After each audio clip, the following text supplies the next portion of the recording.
Serious, outdoor enthusiasts of Reddit, what is the creepiest experience you had in the great outdoors, paranormal or not?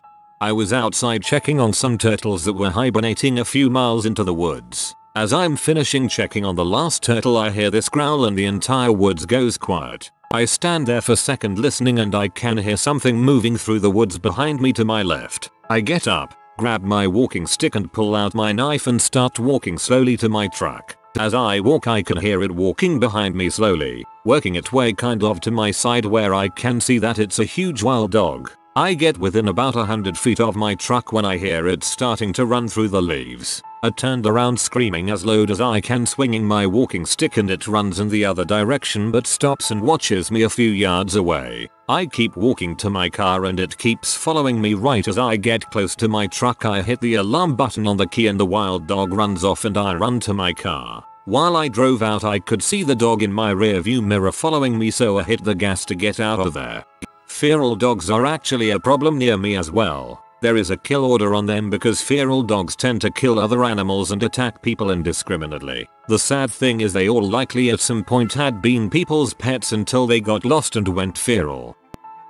I went camping with a friend of mine one 4th of July weekend. We were just friends, as she had a BF, so she slept in her car with her dog. Wasn't a huge fan of sleeping in tents, and I slept in my tent. Night goes fine. I sleep pretty well. The front of my tent was facing her car, and the rear of my tent was facing the woods. In the morning, as the sun was rising, I hear footsteps out of the backside of my tent and feel hair fur rubbing against my tent. It's amazing how much you can hear in the middle of the woods away from roads and cities. Unfortunately, the back of my tent was facing west, so no shadows. I figured, oh, she probably let her dog out and he wants in. So I opened the front of my tent toward her car, and immediately my stomach dropped. In her car I see her dog, Black Lab, staring outside the window, paws on the dashboard, growling, with his hair standing on end. So many things ran through my mind at once. Oh crap,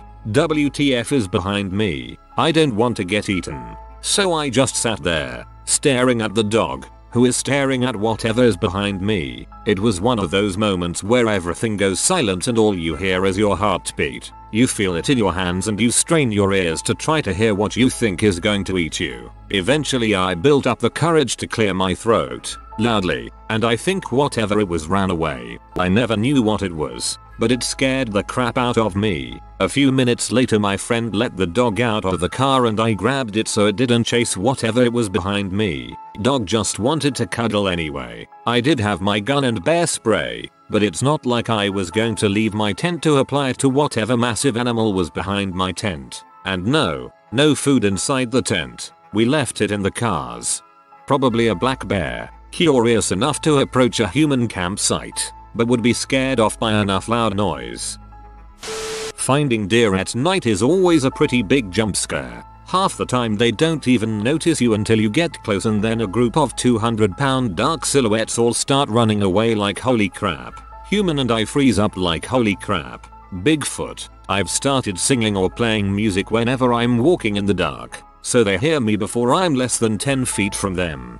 I lived off campus, and walking home some nights from my pal's house on campus you could hear a lot of rustling on my street. Deer in the woods on side of the road watching you. And sometimes when I was cocked I would whistle real loud and you would hear an army of deer crap their pants and book it into the woods.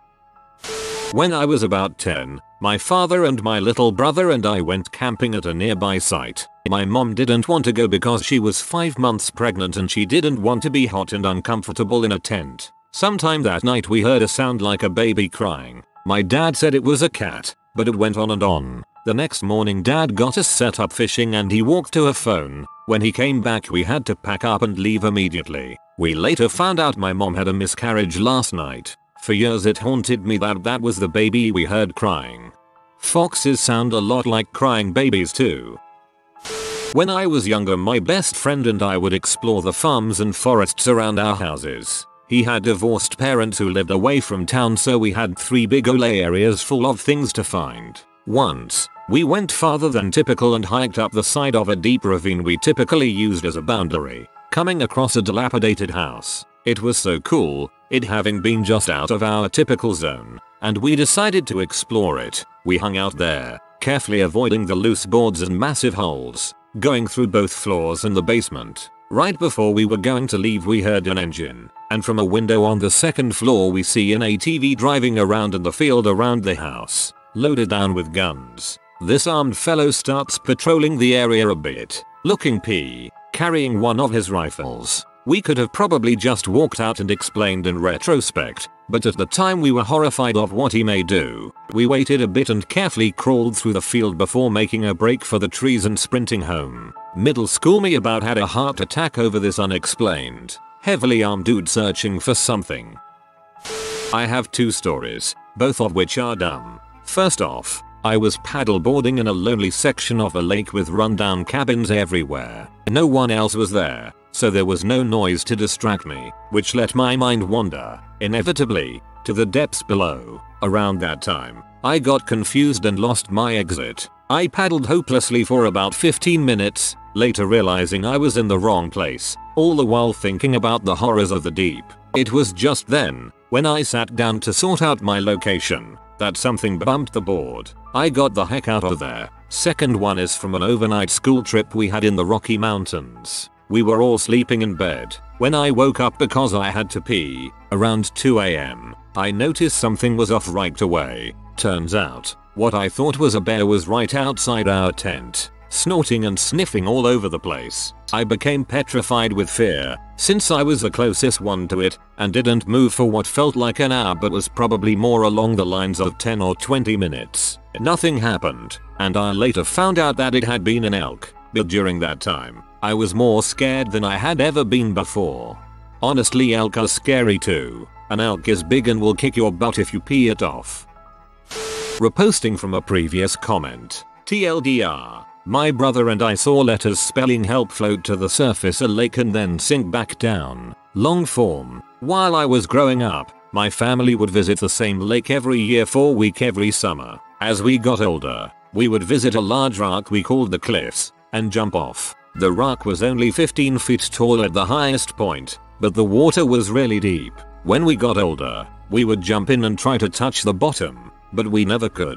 When my brother and I were in our teens we took kayaks out to the cliffs to jump on our own. We jumped off several times, and when we got too cold we took a break on the top of the cliffs to warm up in the sun. As we were sitting there, we noticed a white shape in the water, floating towards the surface. It was a letter, H. Eventually it sank back into the water and we lost sight of it. Before we could look away or say anything, another shape was floating upwards. It was the letter E. Eventually, it too sank below, but it was soon followed by 2 more letters, L and P. We didn't jump in after that. We stood up and left without saying a word. We never mentioned it to anyone, and I forgot it even happened after a while. Several years ago I was working as a camp counselor and I told this story as a ghost story. I had forgotten about it, and I texted my brother to see if I hadn't just made it up completely. I asked him if he remembered the time we went to the jumping cliffs alone and saw something in the water.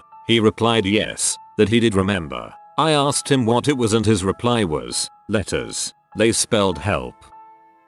I've posted this one before but here it goes. I have a grandma and grandpa who go out on long fishing hunting trips. First day they go out, don't get anything at all, camp out in a tent. Middle of the night, grandma wakes up and swears she hears what sounds like somebody walking around the tent and knocking on it. She wakes up husband, but he tells her to sleep.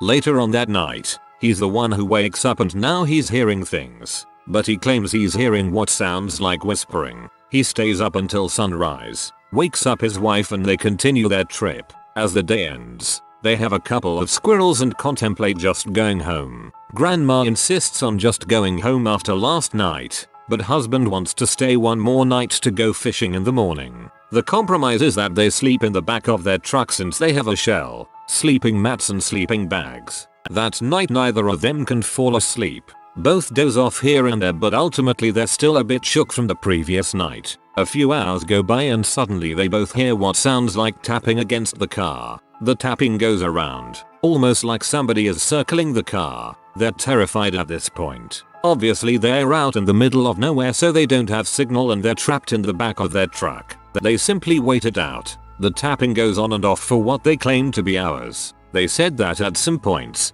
the car would even be shaken back and forth, and that they would hear what sounded like talking. Finally, after what seemed to be ages, it stops. They wait about 30 minutes and nothing happens. They immediately bolt out and drive home. Needless to say, they don't ever go on trips like that on their own anymore.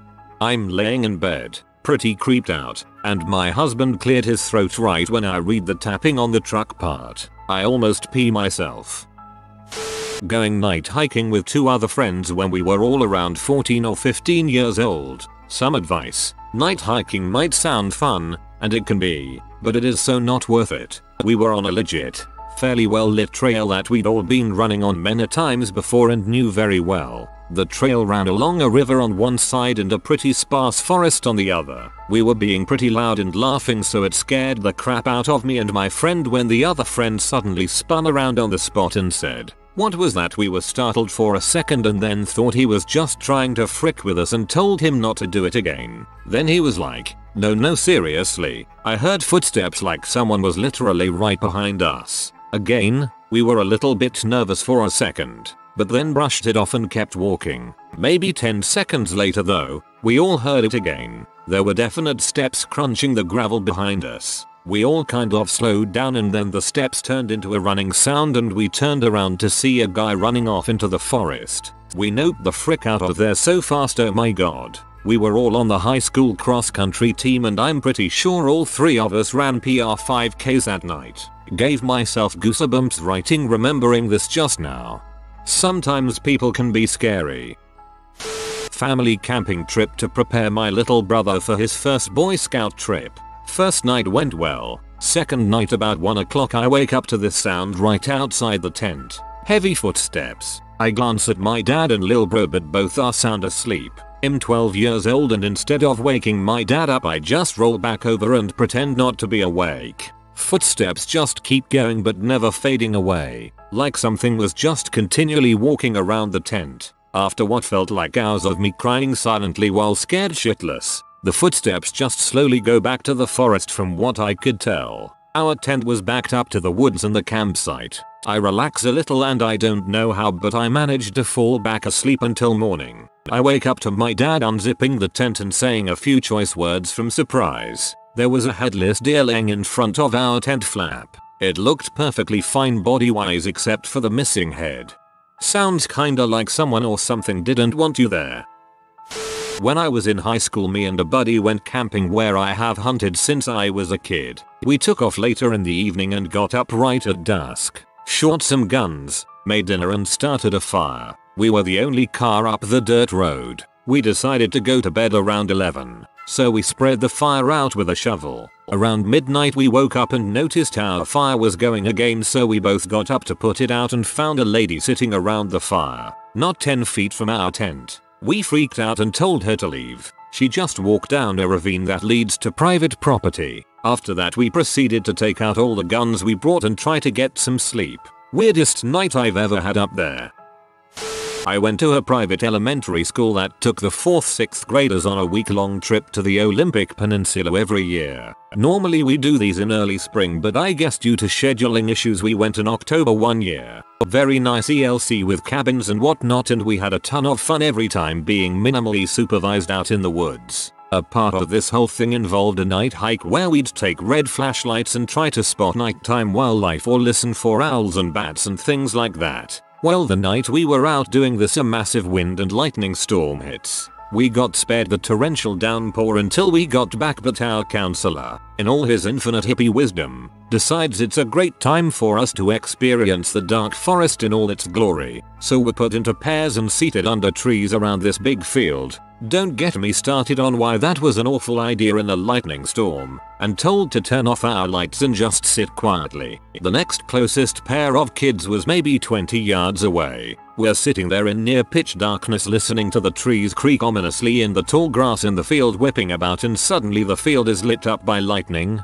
and there's a man just casually strolling by. Not our counselor, not any of the adults with us. He didn't have a backpack, or a light, or anything that would indicate he was a camper or backpacker. A rumble of thunder and flash of lightning later and he's a bit further on in the field, but has stopped all movement. A minute or two later the field lights up again and he is just booking it into the cover of the trees. Our counselor collected us pretty quickly and hustled us back to camp after that. It's possible it could have been one of the wildmen we have living in the rainforest, but the camp was a good 70-80 miles from where they normally like to live. Definitely not super creepy like some of the stories here, but still very scary for a group of 9-11-year-olds out in the woods at night. Avid bushwalker here, living in rural Australia. One early summer afternoon, I was bushwalking down a big ass hill, which has a river down at the bottom. From the peak of the hill to the base is about 500 meters. However, the track sort of snakes in a back and forth S-like shape, as it is too steep of a hill to just go straight down. About 1/3 of the way down, I spotted a pair of feet, from about the ankles down, sticking out between some bushes, with the feet running perpendicular to the track. As I got closer, I could see that a man was laying down there, and based on his body position, assumed he was just resting, and likely homeless and or disoriented, seeking shade from the summer sun. Further adding to my theory that he was homeless, he had long hair, a long beard, and was wearing track pants. It was 35+ degrees Celsius. As I got about 100 meters from where I saw the man, and was now on a section of the track running parallel and below to where he was, now walking in the opposite direction. I'd followed a curve on the track's track. I saw that this man was suddenly running down the track. Seeing this unnerved me, as based on his outfit he didn't appear to be a local jogger. As fight or flight began to kick in, I pulled out my inhaler, took a puff, and pretended that I too was about to start jogging. I wanted to commit to my act in case I had judged him wrong, and he really was a local jogger, albeit a poorly dressed one. Full stop. He continued to run after me along the track, and as I was about 2/3 of the way down, I noticed that he was running too hard to merely be a jogger. He was running closer to a sprinting pace than a jog, which as most people know, is a terrible idea when running downhill,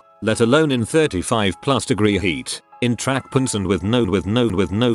As he gained ground on me, I decided to sit on my ass and slide down the hill, between sections of the track that ran parallel to one another. Once I finally made it to the bottom and across to the other side of the river, I turned and saw that he had stopped running. I continued to walk along the river, when after about 5 steps I heard him yell out, "You fricking S." I continued to run on and off until I made it back to the nearest road, and am yet to return to this track. TLDR. Got chased by a man who was laying in the bushes while I was solo bushwalking, who called me a fricking S when I outran him.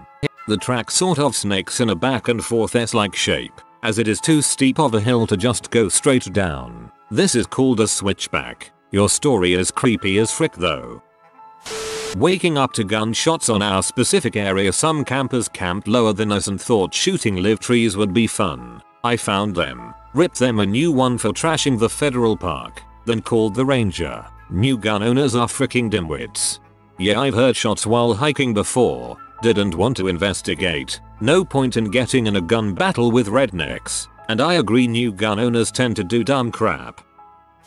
When I was in the Cub Scouts, we would occasionally take camping trips in the great outdoors. Since we were all 9 at the time, the adults did all of the work and we just ran around having a good time. However, one camping trip, we had all settled in for bed, and since I forgot my mat, I had to sleep on the hard floor so I didn't fall asleep right away. It was around 11 at night and I could still hear some of the adults talking by the fire when all of a sudden I hear what sounds to be a mix of a wolf lion. All of a sudden the entire camp gets quiet and the only noise is the crackling fire. After the loud roar, one of the adults ran to his tent to grab his sidearm. He then told the other adults that he would check it out. After about 30 minutes he comes back running and panting, saying that we have to go. So at around 12 AM, all of the adults and kids pack up camp and we book it. It's been 9 years and I still don't know what made that gut-wrenching sound, nor do I want to know.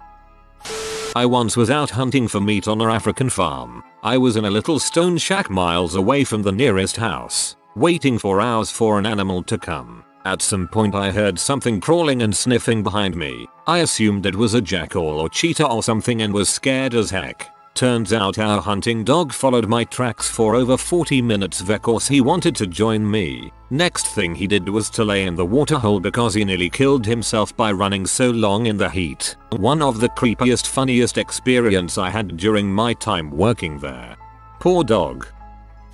Last year I was working on my bachelor's thesis for my biology degree. The thesis was about the breeding behavior of the European nightjar, Capimulgus europaeus. So naturally it included a lot of field work, and since the European nightjar is most active during dusk, the field work mostly took place during that time. So this one night I'm out in the forest with a fellow student searching for breeding locations like we had been doing almost every night for most of the summer. Apart from the occasional encounter with an ill-tempered hunter or a particularly protective nightjar, these nights were mostly uneventful, but not that night. As we were walking down a little track through the forest on our way back to our cars, we suddenly hear this enormous rumbling sound coming from deep inside the forest, like a giant was waking up from his nap and had some severe bowel issues. We looked at each other in confusion, trying to figure out what this damned sound was, when we could hear it was coming closer to us. Still without any clue what the source of the sound could be, we both started running down the track to get the heck away from whatever monster was making it. Then while running we look behind us and see a pack of 10-20 wild boars that came storming out of the forest to cross the track at the exact place where we had been standing a couple of seconds earlier. Right now I appreciate it as a pretty amazing encounter, but at that moment I was creeped the heck out. I also realize we were really lucky to get out of that situation without a scratch. For those who don't know, wild boars will frick a brother up. Ask Robert Baratheon. Upvote you shoots. One time we were riding ATVs around on the mountains near our hunting cabin. It was just getting dark, so we were heading home on an old logging trail miles deep in the Pennsylvania wilderness. All of a sudden we saw headlights coming in on our adjoining trail that were much too big for ATVs. We quickly turned off our headlights, pulled off the trail deep enough into the woods where we wouldn't be seen, and killed the engines. We knew the guy who owned the property and he gave us permission to ride there, but not any others as far as we knew, so coming across someone else seemed unlikely. We hadn't before. The path the truck took led to a gate. One guy got out, and thanks to the truck's interior lights we could see 3 other men with firearms. The one who got out checked the gate but had no luck getting through. He went back to the truck, grabbed a pair of bolt cutters, and cut the lock so they could pass through. From there we waited until the truck was out of sight and bolted down the mountain as fast as we could. When we got back to our cabin, we called the owner and he said no one should have been up there, so he'd check it out. The whole situation was sketchy at best. Our guess is that they were poachers, as we knew the area quite well and had never seen any suspicious landmarks that would denote illegal activity. For example, pot fields. It still creeps me out thinking about what would have happened had we been seen. Chances are you were seen. As someone who's experienced with trail riding in the mountains, a light from a single ATV piercing the darkness can be seen from miles away, let alone multiple ATVs. Those guys probably thought you weren't going to mess with them. I have gone on a yearly spring turkey hunting trip for the past 7 years. Couldn't go this past year due to joining the military. Around my 3rd year in, my dad and I left to go fishing one day, leaving my dad's best friend and his father-in-law back at camp. When we returned there was another fellow back at camp. Not really all that uncommon as we camp right along the Appalachian Trail. Well, we got back and figured that they had made a friend. I sit at the campfire with the guy and the father-in-law while my dad and his best friend go get firewood. Now we're a friendly group and this guy wants to make camp. We politely say no and that there isn't any room at our spot. He leaves and goes to make camp right down the road where there are more spots. When my dad and his best friend get back, they load up all the guns and call the state troopers. I get handed a gun and am told to be wary. Not sure of what is going on, I just comply until I am told the story. It turns out the guy was a wanted murderer, self-admitted, who had hiked the trail all the way up to New England with virtually no gear. When asked about if he was carrying a weapon, he trailed off and didn't give a full answer. When I was out fishing, the guy said he needed to change and dropped Tro in front of the 2 that stayed behind. That was the first time in the 25 plus years the trip had been going on that any of the guns were loaded at the campsite. I was mushroom foraging for hen of the woods mushrooms. I don't know how I did it, but I had snuck up on a 10-point buck. Yes, I was close enough to count. The book was eating a patch of fly amanita mushrooms, which are totally fun to eat, but he ate the entire patch while I watched in amazement and horror. He finished eating the patch and looked at me strangely, then stumbled off like a drunken man. I had kept watching till he disappeared into the brush. Then I kept walking farther into the park. For about a mile or so, I started hearing high-pitched yips commonly associated with coyotes. It sounded like a pack of 6, which would totally try to put me on their food chain. I backed out of the woods I was in and drew my mushroom knife out, which was a well-worn Leatherman pocket knife. In Idaho I heard the pack following me for the entire mile or so back when normal people would hike. I'll never forget the look that deer gave me, or the sounds of the coyotes, but dang, I wish I got those mushrooms. My old man is a pretty straight shooter and doesn't really say much unless it needs to be said, and on that note he told me this story and I tend to believe him. Early bow season in NH. Septoct, and he's in his stand about 4 PM when he catches movement out of the corner of his eye. There's lots of old logging roads where we hunt and MT bikers take full advantage of them, so he wasn't too surprised when he saw this guy, but something was off about him. As my dad watched, this guy came more into plain sight and he could see this guy from about the knees up, and he's dressed in older style clothes, maybe from the 60s or older. Anyway, he swears this guy was floating, so to speak, never turned his head, arms not moving and neither were his legs, just gliding down the trail. Now my old man figures he's sliding in mud or maybe ice, but when the guy started heading uphill in the same manner, he got the heck out of there.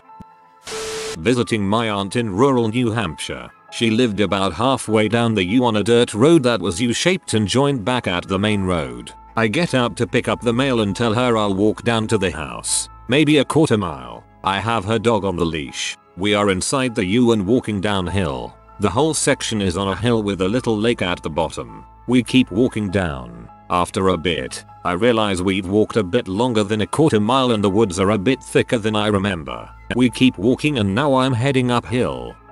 After scrambling up a bit of a hill I see a farmhouse. It's the farmhouse on the main paved road and it's outside the U. Weird, somehow, while hiking down, mostly, and to the right, inside the U we've ended up outside the U and up a hill. I don't want to cross the farmhouse land because my dog isn't very friendly and I don't know what dogs they have. So I head back down the hill and follow a little ridgelet back to the dirt road, exactly opposite where I went into the forest, inside the U. Just in case you didn't think I could navigate, I can. Rationally I must have just spaced out crossing a berm, a little ditch, a dirt road, a pretty substantial dirt road, another ditch, and another little berm to get on the opposite side of the U, but it sure felt like I'd been kidnapped by those Rip Van Winkle type green men. White mountains are spooky, man. Ooh, I have one for this. Boyfriend and I were doing a road trip around Scotland last year. We were sleeping in the car during the nights and would get up, pack up everything and head somewhere else the next day. One night we stayed in this gorgeous bay right by the sea. Beautiful sunset. Lots of other campers. It was ideal. We liked it so much and wanted to hang around the area a bit longer, so the next night we stayed in the same bay. However, when we got back to the bay to set up camp for the night there was no one else there. Bit weird but whatever, no big deal. It was late when we arrived and already starting to get a bit dark and my boyfriend started cooking dinner. As he was doing so I decided to take some rubbish over to the bins about 100 feet away. Got to the bins and suddenly heard this weird hissing sound at the top of the cliffs next to us. It just kept going on and on up there, then stopped. So I thought it might just be owls. They do weird crap like that, right? Then I heard it again, only this time, it was coming down the cliff to my level, and it was approaching me. I shone the torch round but couldn't see anything, so I legged it back to the car and told my boyfriend. He sort of shrugged and carried on cooking, then suddenly stopped. He looked off down to where I heard the noise for a moment, then started packing the car. I asked him what was going on but he just said to keep packing up quickly. We got the car all packed up and were just preparing to leave when headlights came from down the lane. A police van drove past, towards the end of the bay, then looped back and left again. No idea what that was about. Either way, we left that bay and found somewhere more populated to stay. When I asked my boyfriend why he'd wanted to leave so quickly, he said he had heard the exact same thing I had. The hissing from up the cliffs, descending to our level and approaching. getting louder. Noped right out of that place the very next morning. I'm not an outdoor enthusiast, but I live very close to some woods. There's nothing very spectacular about these woods. However, one night, I was sleeping in my bed, and I heard what I could only describe as a wacky laugh. Think crusty, but more realistic, if you can hear what I'm describing. It was weird. I never checked out my window and fell asleep not long after, but the noise creeped me out big time. I haven't heard it since and have rationalized it to have been a fox. My mind was going nuts though. If I ever hear it again, I'll refer to this post and try to snap a pic of whatever it was. Hopefully a fox.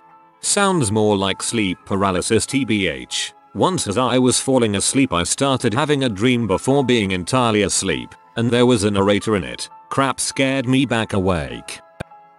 Not exactly scary at the moment, but it was later when we realized what happened. My family had just gotten an outdoor deep fryer and decided to bring it along to our cabin in the great northern Maine woods. We deep fried a turkey, and not knowing the precise amounts of oil, it overflowed slightly. Later that night while sitting inside the cabin we all suddenly got hit by this intensely disgusting odor. It smelled like crap, garbage, and death all rolled up into one. Nobody had any clue what it was and it faded away after about 30 minutes, so we chalked it up to randomness and forgot about it. The next morning when we went outside we found rather large paw prints, and the area where the grease had spilled was all torn up. Turns out, unbeknownst to us at the time, a rather large black bear had been less than 15 feet from the window of our cabin while we sat there innocently wondering what smelled so bad. Glad nobody went outside to look. Poor stinky bear. It's a bit strong to call this creepy, but it's happened on 3 separate occasions and I've never known what I'm hearing. In each case I've been camping in close proximity to a lake, but each time a very different lake hundreds of miles away. I'll be sleeping and it will be well past dark and suddenly I'll be awake or be awoken by a single very heavy splash. There's absolutely no sound prior, just suddenly a huge kerplop. And it's no fish jumping. Fish jumping kind of splat when they land. There's no way they have enough weight to make the kind of deep plop I heard. The sound is like someone had taken a stone the size of a volleyball and dropped it from about 4 feet off the surface. And there's no sound afterwards either, of any kind. Each time it's such an isolated audio event, it's like it was happening by design in a Foley studio or something, needing a perfect clean plop take. And it's really the plop I remember hearing, more than the splash, because of the weight of it. As a kid who has thrown lots of rocks into lakes, you get a sense of what weight makes what sound. This was heavy. I've heard that sound while camping near water. I tell myself it's just beavers. A few years ago me and a buddy of mine decided it would be a good idea to go camp in the bed of his truck. The spot we planned on staying at was basically just a big circle surrounded by nothing but woods. I could add a satellite pic to better explain if I need to. Down a long dead-end gravel road near where we grew up at. After driving to said spot and setting everything up, we sat down and decided to break out the beer and our guitars. Not 20 or so minutes after, we both seemed to notice a wild butt scent that I can only describe as blood. I say we both noticed it because as soon as it hit me I asked him if he picked up on it too and he instantly confirmed. Before this I had that weird feeling like I was being watched but just shrugged it off and kept drinking playing. Ultimately the smell alone was enough to get us to pack up and leave. I have been back to the spot multiple times since this happened and everything has been normal. I have no idea what me and my friend experienced, or if we even experienced anything. The only logical thing I can think of is there was a dead animal near us, but we didn't stick around to investigate, so there's no real way to know. I will never forget that feeling of being watched though. It has happened since, but nowhere near as bad as it was that night.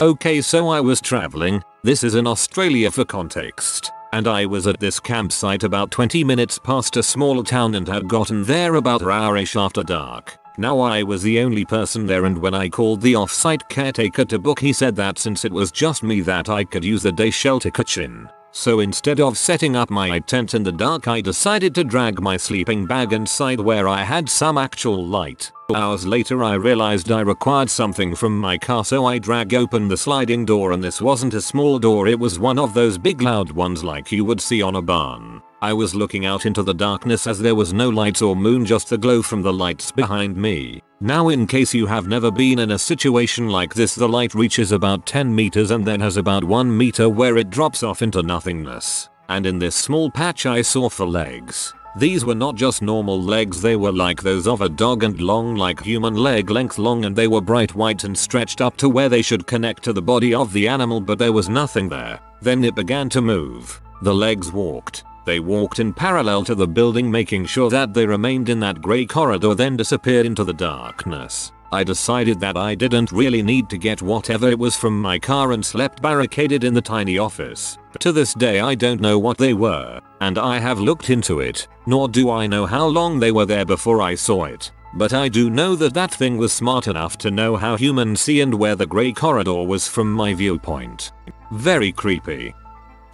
My cousin and I were goofing off in the woods on my aunt and uncle's land when I was about 12, shooting things with our pellet guns, exploring, etc. His dog Bogey, pit mastiff mix, was wandering around as well doing his own thing when we hear a super loud whistle. Think like a whistle people do at sporting events or when your dad needs to get your attention. Bogey yelps a loud whimper and bolts back to the house. We're right behind him running as fast as we can. We never found out what it was. We assume someone was trespassing on my aunt and uncle's 40 acres, maybe growing pot or something. We didn't care to find out.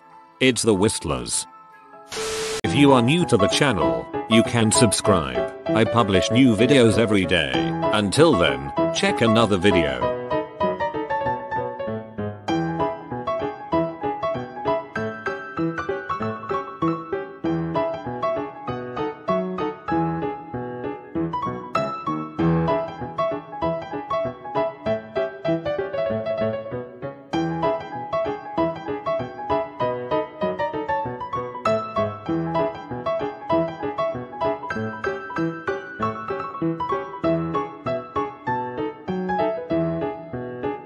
Bye for now.